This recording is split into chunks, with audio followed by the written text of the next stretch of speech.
Dokumentaryo, ang trending na pamimigay ni Ivana Alawi ng 100 iPhone 17. Noong Hulyo taong 2026, muling yumangay sa buong Pilipinas ang pangalan ni Ivana Alawi, hindi dahil sa pelikula o sayaw, kundi dahil sa isang napakalaking handog.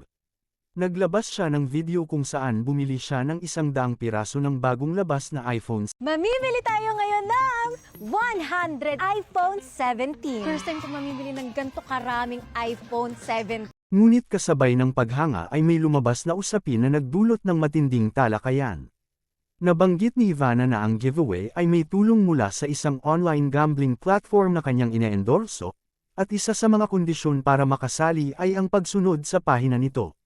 Dito nagsimula ang pagtatalo. Hindi sumasang-ayon, marami ang nag-alala na baka maging daan ito para masanay ang mga manunood, lalo na ang mga kabataan, sa mga sag-alan online. Iba pang mga influencer tulad ni Rose Martin ay nagsabi na hindi gagawin ang ganoong uri ng suporta kapalit ng promosyon ng sugal. Sa kabila ng lahat, nanatiling mataas ang interes ng publiko, at patuloy na dumarami ang kanyang mga tagasunod. Happy 50 million! Ang aral sa likod ng trending. Ang pangyayaring ito ay nagpapakita ng lakas ng impluwensya ng mga content creator sa Pilipinas.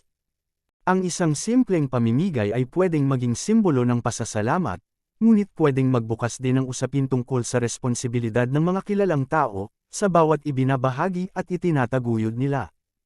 Sa huli, ang pagbibigay ay magandang bagay, ngunit mahalagang malaman at maunawaan natin kung saan ito nanggagaling at ano ang maaaring dulot nito sa ating lahat.